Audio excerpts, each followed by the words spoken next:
Tomatoes are a really wild ingredient because on one hand, they're slimy and gross, but on the other hand, they can be one of the most delicious things you'll ever eat. It really just depends on the tomato itself and how you treat it. Welcome back to So You Don't Like, a series dedicated to picky eaters where I try to change your opinion on a hated ingredient. I find that if you don't like tomatoes, it's probably the texture. If you're anything like me, you're okay with things that have tomato in it, things like pasta sauce, ketchup. These are like some of my favorite things on the planet, but I hated tomatoes on their own. You would never get me biting into a tomato or eating a cherry tomato. Just not gonna happen. Both of today's recipes are gonna focus on the texture and taste of the tomato, because if I'm totally honest with myself, I don't think I'm gonna be able to convince you to just pop a tomato into your face hole. So let's get into it. One of the ultimate iterations of a tomato is in the form of the Catalan dish pa amb tomaquet, or the Spanish pan con tomate.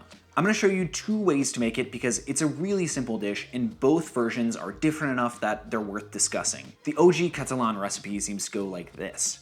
A rustic long loaf of bread is the best option. We're gonna start there, so pick something crunchy and nice. Slice it in half, and hopefully your loaf isn't too tall. If there's too much height, the ratio of bread to tomato is gonna be way off. Toast the halves under the broiler with a little bit of oil to aid in browning. Now once the bread is lightly toasted, you can rub it with a little piece of garlic, but don't go overboard because a little is delicious and a lot is gonna make this taste overwhelmingly like garlic. While the bread is warm, you need to slice a really ripe, potentially overripe in-season tomato in half and smear it into the bread. The only thing to focus on is not over tomatoing the bread. If you get too much on there, it's gonna turn soggy really fast. Season this with a really delicious tasting olive oil, some salt, and pepper if you really want to go overboard here, but simplicity is best. Eat it and note how different tomato is in this context. It's way more complex than you probably imagined. It seems like something that would be so simple, and it is, but it's very delicious, and it's a really good way to utilize tomato. For the Spanish version, pan con tomate, I'm going to take a few more liberties as there are hundreds, maybe thousands of different versions of this. The tomato component is going to be grated and seasoned before it goes onto the bread. That's already a massive difference between what we are doing with the Catalan version. The trick is to cut the tomatoes in half and then grate them on a box grater. If you keep your hand flat, the skin should be left behind and the pulp should go through. It's a nice way to get an evenly broken down tomato without needing to blend it. I'll season this heavily with salt now, partially for flavor and partially to help pull out some of the water. I'd normally strain this, but my strainers were in the dishwasher, so I used a slotted spoon to take the pulp away from the liquid. This just makes sure that your bread doesn't get too soggy. For the bread, I've got a thick, white, bready loaf that can be cut to size. For this version, it's really delicious to fry the bread in olive oil rather than toasting it. If you've never had fried bread like this, you haven't lived. Get a skillet hot over medium and add enough oil to come up into the bread. The oil is going to soak in and make extra crispy, delicious toast. Here, it's just about cooking the bread until it's nicely browned on both sides. Again, we're keeping it really simple. When you take it out of the pan, do the same garlic trick as before if you're into it. It's not a requirement though. Then you're gonna spoon on the tomato mix and generously pour on some good tasting olive oil. A little flaky salt is great, but that's pretty much it. Again, keep it really simple. Good tasting olive oil, good tasting tomatoes, and crunchy bread just work so well together. These both work for tomato haters because the bad, soggy, squishy texture of tomatoes is totally gone, taken over by delicious, crunchy bread. The tomatoes in this case are a flavoring, but the texture is completely changed. If you don't like the texture of them, these are the recipes for you.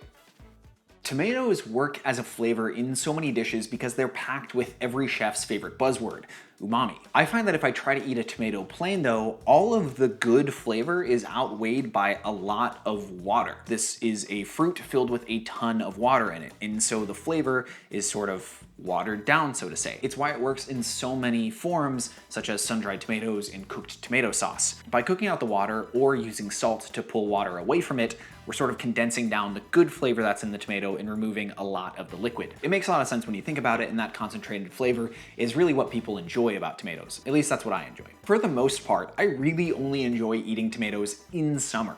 When they're in season, they have the most flavor, they're the least watery, and they have the best texture. If you haven't had one yet, give in-season tomatoes a try. I know they're usually kind of like a cheap afterthought topping for a lot of things, but if you go ahead and splurge a little bit on a slightly nicer in-season tomato, it is gonna make a world of difference for the flavor that you're getting out of it. It legitimately feels like a completely different thing. One thing I really think we need to stop doing is putting bad, cheap tomatoes on burgers and tacos. I think that just like ruins the whole dish, and this is absolutely a hill I will die on. I never want a fast food burger with a tomato on it, and I never want tomatoes on my tacos. It just doesn't do it for me, and it's never done it for me, and I don't think it ever will. There are gonna be some people out there that are cool with the texture of tomatoes, but they really dislike the flavor, and this tomato egg stir fry is built for them. This Chinese dish tastes a lot like eggs with ketchup to me, and in a way, it makes a lot of sense. You'll see why in a minute. The first step of the dish is to peel the skin, and that can be done with a classic technique called concassé. You make an X at the bottom of the tomato and cook them in boiling water for like 30 seconds.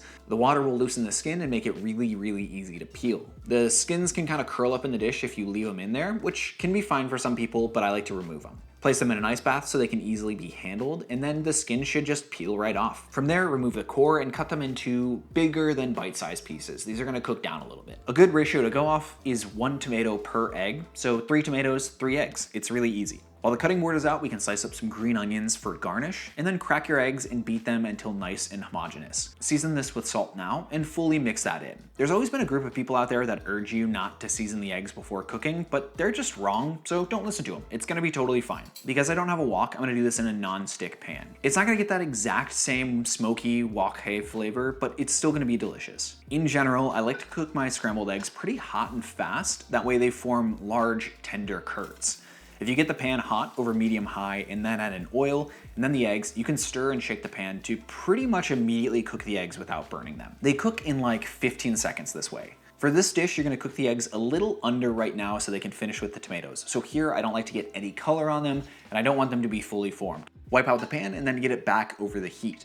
Add a little more oil and then the tomatoes and season those with salt. If we salt them now, they'll break down a little bit faster, which just makes your job easier. Grate in a small knob of ginger, and a little goes a long way here. Tomato and ginger go really, really well together, so I like this a lot, but it's technically optional. The reason this is gonna taste so much like ketchup is because we're, adding ketchup. So add in a little bit over a tablespoon of it, and then a large pinch of sugar. For me, Heinz is the best option. It's always gonna be the best option for ketchup. I didn't have it, and I did miss the sweetness and acidity that specific brand has. Add back in the cooked eggs, and mix those until the sauce runs through the eggs, but the tomatoes are not fully disappeared and broken down.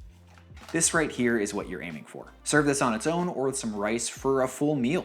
It feeds a lot of people and it's delicious to boot. There are so many variations, so feel free to play around and season this how you like. You could add soy sauce, fish sauce, chili oil, really whatever sounds good to you. Whenever I have anything with white rice, I always like to add a little sesame oil. It's just a flavor that I really enjoy, so I always make sure to add it. The reason this works is because the flavor of the tomato enhances the egg. It's the same reason why people put ketchup on their eggs. It's really, really tasty, and it's a really approachable way to start working tomatoes into your diet if you're not that into them. I'm really, really curious how watching this video made you feel about tomatoes, because I am legitimately someone who absolutely despised tomatoes up until about a year or two ago, when I really started getting into BLTs and summer tomatoes. Let me know if this would even convince you to try them, or if you would still just stay away from them completely. As a recovering and sometimes still picky eater, it's always interesting to see the places I've been, the food that I disliked as a kid and even recently, and where I am now, because to me, tomatoes are pretty good. Sometimes I dislike them, sometimes I don't. I still don't want them on a burger, but I will totally devour a piece of bruschetta or some nice pan con tomate. Let me know what you guys think of this. Let me know if you want to see another ingredient tackled in this series. I really am trying to help people face their food fears, so let me know what you think. Thank you so much for watching. I really appreciate you being here. Massive shout out to the amazing people supporting me directly on Patreon through patreon.com/CameronMarty. They get some cool benefits for supporting the channel, like early videos and direct access to me, so consider checking it out and consider becoming a patron. I'm Cameron Marty. My goal is to make cooking fun and to show you a bunch of different cuisines you may have never heard of, so if you're into that sort of thing, like the video and subscribe. Thank you so much for watching. Cheers.